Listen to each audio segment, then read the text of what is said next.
Isang magandang umaga naman po sa atin lahat. Dahil nga po sa stay dito muna sa bahay, ay naisipan kong lutuin yung gulay na kinuha ko kahapon. Ayan, at nagkayad na po ako ng isang malaking buong nyug at nakapagayat na rin po ako nitong kamansi. At nasigang ko na rin nga po at nilagay ko na rin po itong talbos ng gabi dito sa akin niluluto na kamansi muna po yung inuna kong isigang, tapos ito po inilagay ko na itong talbos ng gabi na binuhol-buhol. Yan, para sila po yung maunang maluto dahil medyo matagal-tagal po siyang maluto.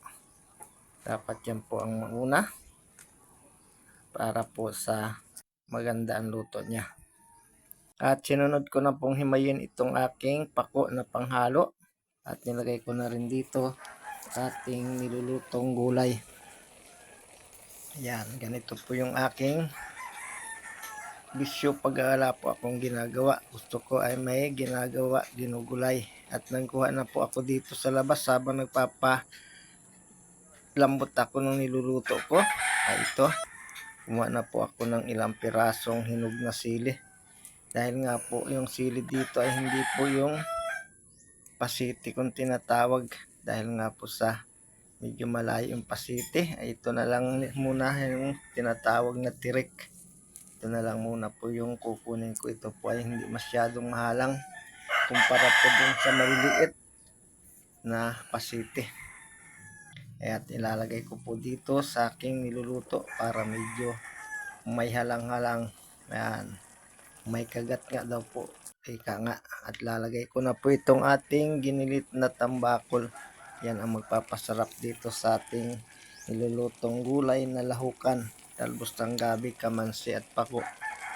Ayan, at nilagay ko na po itong ating kakanggata pagkatapos ko pong mabuksan at alam kong malambot na, ay bubuhos ko na po itong ating kakanggata. Yan, at lalo na yan ang magpapalinamnam dito sa ating nilulutong gulay.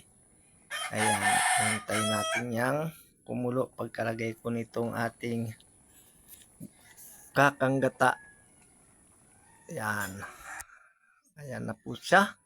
At naluto na. May ulam na po tayo sa pananghalian. At titestingin po nating kumain. Yan. Kain na po tayo. At naluto na itong ating gulay. Ayan. Ito po. Kumuha lang po ako ng makakaya ko dito sa tasa. Bago po yan ay manalangin muna. Salamat po Ama sa pagkain pinagkaloob mo. Amen. Ayan. Kain po tayo. At talagang sa unang subok pa lang po ay talagang namnam pa na po yung dinamnam nitong ating gata at ang gulay. Talagang hindi po mapapagpalit sa mga masasarap na ulam na wala na wala siya kundi ito. Ayan. Ayan, dito na lang muna po. Bye-bye po. Bye-bye.